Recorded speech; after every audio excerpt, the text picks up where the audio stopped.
चतुरीलाल की चतुराई। आगे की कहानी। फिर चलते चलते वह सोचता है कि क्यों ना थोड़ा आराम कर लिया जाए। यही सोचकर वह एक पेड़ के नीचे बैठ जाता है तो वह वहां देखता है कि पेड़ के ऊपर एक तेंदुआ आराम से सो रहा था। फिर चतुरीलाल अपनी चतुराई दिखाता है।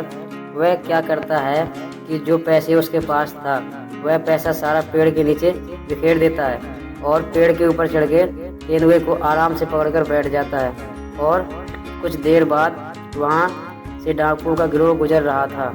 तभी सरदार की नज़र उस पर पड़ी और बोला कि भाई यह क्या कर रहा है तू। तभी चतुरीलाल बोला कि दिख नहीं रहा, पैसे बना रहा हूँ। ये तेंदुआ पैसे हग रहा है। सारे डाकू सरदार से कहने लगे कि सरदार ये तभी सारे डाकू सरदार से कहते हैं कि सरदार किसी तरह इससे ये तेंदुआ ले लो। दूर दूर गांव में लूटपाट करने से अच्छा है किसी को ले लेते हैं और आराम से पैसे बनाते रहेंगे। तभी डाकू कहता है कि भाई यह तेंदुआ हमें दे दे और हमारा जो लूटा हुआ सोना चांदी है सारा ले ले। तभी चतुरीलाल कहता है कि ठीक है, पर मेरी एक शर्त है। सरदार कहते हैं ठीक है। तो चतुरीलाल कहता है जो मेरा पैसा है मैं वो ले जाऊंगा, उसके बाद तुम्हारा जो बनेगा अपना बनाते रहना। सरदार मान जाता है, कहता है ठीक है। उसके बाद सरदार तेंदुए को पकड़कर बैठ जाता है। तेंदुआ अभी सो ही रहा था और चतुरीलाल नीचे आकर सरदार का घोड़ा लेता है। आराम से घोड़े पर बैठकर वहाँ से निकल लेता है। चतुरीलाल जा रहा था मस्ती में घूमते हुए। चलते चलते रास्ते में उसे एक माँ और बेटी दोनों चली जा रही थी और बहुत थकी हुई थी, बहुत लंबा सफ़र करके आई थी। चतुरीलाल को देखा घोड़े पर बैठे हुए तो उसकी माँ ने कहा बेटा मेरी बेटी थक गई है, थोड़ा इसको बैठा ले, आगे तक छोड़ देना। तब मैं धीरे धीरे आ रही हूँ। चतुरीलाल कहता है ठीक है।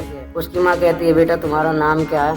चतुरीलाल कहता है ने कहा मेरा नाम है सगा दामाद। उसकी माँ कहती है ठीक है बेटा। अब चतुरीलाल अपनी चतुराई दिखाता है और सोचता है कि पैसा तो बहुत हो गया, बस शादी और करनी है। चतुरीलाल मन में सोचता है कि लड़की तो है ही, फिर क्या। चतुरीलाल ने घोड़ा दौड़ाया और सीधा अपने गांव पहुंच गया।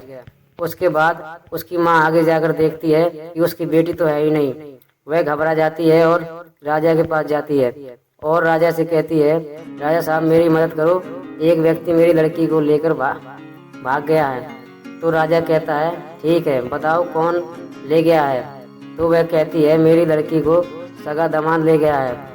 तो राजा हंसने लगता है और कहते हैं अरे पागल, तेरी लड़की को सगा दामाद ही तो ले गया है और कोई थोड़ी ना ले गया है।